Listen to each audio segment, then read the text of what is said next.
की जो आपकी वर्कशीट आई है ये वर्कशीट नंबर 1 है आपकी, और ये सामाजिक विज्ञान की वर्कशीट है और ये आपके फर्स्ट चैप्टर से आई है फ्रांसीसी क्रांति, और आज की डेट है 06/04/2021। आपको सबसे पहले इसमें अपना नाम लिखना है और आपकी जो क्लास टीचर है उसका नाम लिखना है। ये सारा डिटेल आप पहले फिल करेंगे, उसके बाद ही आप ये वर्कशीट करना स्टार्ट करेंगे। तो आज आपके इतिहास का पहला चैप्टर आया हुआ है, हिस्ट्री का पहला चैप्टर आया हुआ है, फ्रांसीसी क्रांति, फ्रेंच रेवोल्यूशन। बहुत ही इंटरेस्टिंग चैप्टर है, लेकिन अभी ऑनलाइन ही आपकी क्लास हो रही है, ऑफलाइन नहीं हो पा रही है, तो इसलिए अभी जो आपके वर्कशीट में दिया हुआ है वो मैं आपको समझा देती हूँ, वो सारे आप लोग कर लीजिएगा। तो सबसे पहले है यहाँ पे फ्रांसीसी समाज। फ्रांसीसी समाज कितने भागों में बटा हुआ था? 3 भागों में बटा हुआ था, प्रथम स्टेट, द्वितीय स्टेट और तृतीय स्टेट। तो 3 स्टेट हैं इसके, ये तीनों स्टेट आप लोग देख लीजिए कौन कौन से हैं। प्रथम स्टेट में आता था पादरी वर्ग, और द्वितीय स्टेट में आता था कुलीन वर्ग, और तृतीय स्टेट में आते थे बड़े व्यवसायी, अदालतीय कर्मचारी, वकील, किसान और कारीगर, छोटे किसान, भूमिहीन मजदूर और नौकर।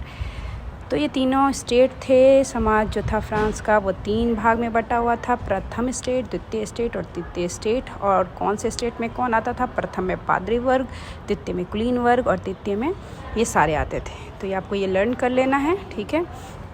सबसे पहले हमें फ्रांसीसी समाज के बारे में ही पढ़ना है कि फ्रांस में जो रेवोल्यूशन आया, फ्रांस में जो क्रांति आई वो वहाँ क्यों आई और वहाँ का समाज कैसा था, इसके बारे में हमें पढ़ना है। इसके बाद यहाँ देखिए, यहाँ लिखा हुआ है 18वीं सदी, 18th सेंचुरी के उत्तरार्ध में फ्रांस की सामाजिक और आर्थिक स्थिति क्या थी। मतलब 18th सेंचुरी के टाइम फ्रांस की जो सामाजिक और आर्थिक स्थिति कैसी थी, ठीक है। तो ये एक एक करके हम देखते हैं कैसी थी। बुर्बोन राजाओं के आलीशान जीवन के कारण खाली राजकोष। मतलब उस टाइम जो क्रांति आई उसके क्या क्या कारण थे और उस टाइम जो समाज की आर्थिक स्थिति कैसी थी वो इसमें हम पढ़ रहे हैं। तो पहला ये हुआ कि जो राजा था वो बहुत आलीशान जीवन जीता था, जिसकी वजह से उसके पास जितने पैसे थे वो ख़त्म हो गए थे, ठीक है।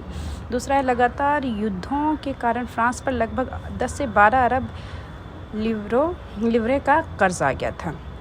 मतलब लगातार लड़ाई हो रही थी फ्रांस की, तो जिसकी वजह से उसके ऊपर 10 या 12 अरब का कर्ज आ गया था फ्रांस के ऊपर। फ्रांस क्या है? एक देश है, एक कंट्री है, और उसकी लड़ाई दूसरे कंट्री से बार बार हो रही थी, जिसकी वजह से क्या हो गया था फ्रांस के ऊपर।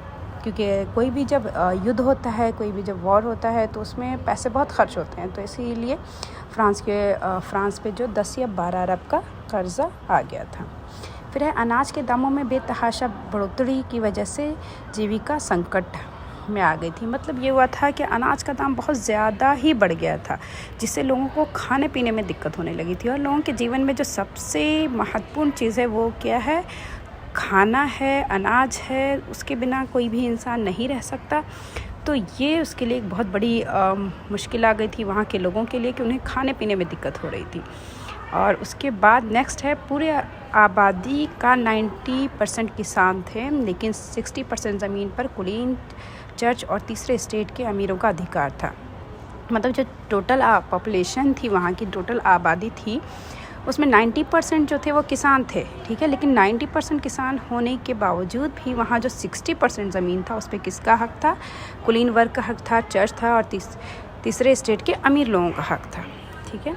और सबसे लास्ट पॉइंट है, समाज में पहले और दूसरे वर्ग के लोगों का जन्म से विशेष अधिकार प्राप्त थी और उन्हें टैक्स नहीं देना पड़ता था। टैक्स का सारा भार तृतीय स्टेट पर था, और जो भी इंसान प्रथम स्टेट है ना, प्रथम स्टेट और द्वितीय स्टेट में पैदा होता था उनको टैक्स नहीं देना पड़ता था, ठीक है। उन्हें कुछ विशेष अधिकार मिला हुआ था। तो प्रथम स्टेट में कौन थे? पादरी वर्ग लोग थे और कुलीन वर्ग थे। मतलब प्रथम स्टेट के लोग, पादरी वर्ग और कुलीन वर्ग को टैक्स नहीं देना पड़ता था, ठीक है। तो ये हमने पढ़ लिया 18वीं सदी में जो फ्रांस की सामाजिक और आर्थिक स्थिति कैसी थी।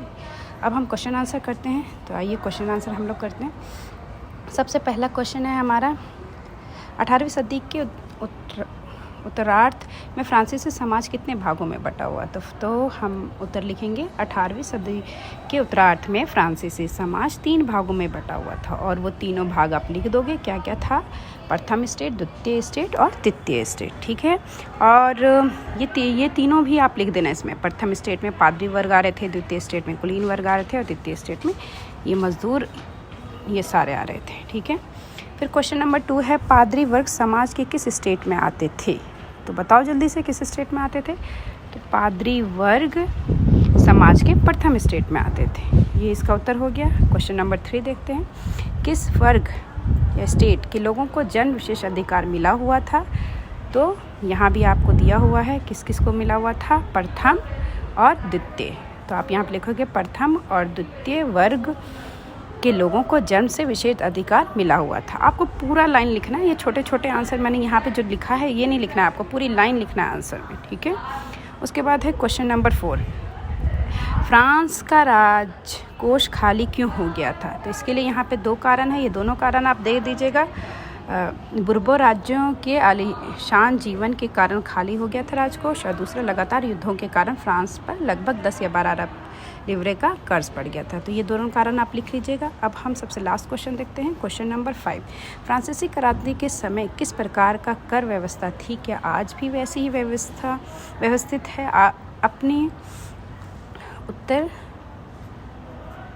को उदाहरणों के द्वारा स्पष्ट कीजिए। ठीक है, तो फ्रांसीसी क्रांति के समय किस प्रकार की कर व्यवस्था थी? तो यही थी कि जो तृतीय वर्ग के लोग थे उनको टैक्स देना पड़ता था, प्रथम और द्वितीय जो थे उनको नहीं देना पड़ता था। और आज ऐसी व्यवस्था नहीं है, आज किसी को विशेष अधिकार नहीं मिला हुआ है, सबको टैक्स पे करना पड़ता है। ठीक है, तो ये आप उत्तर खुद से लिखोगे और सारे बच्चे लिखेंगे। मैंने आपको पहले ही बता दिया है कि आपको 2 कॉपी बनानी है, दोनों कॉपी में कवर लगाना है। एक कॉपी में आपको हिस्ट्री और पॉलिटिकल साइंस करना है, और दूसरे कॉपी में आपको इकोनॉमिक्स और ज्योग्राफी करना है। तो इसे कर करके आज आप सारे बच्चे भेज दीजिए। धन्यवाद।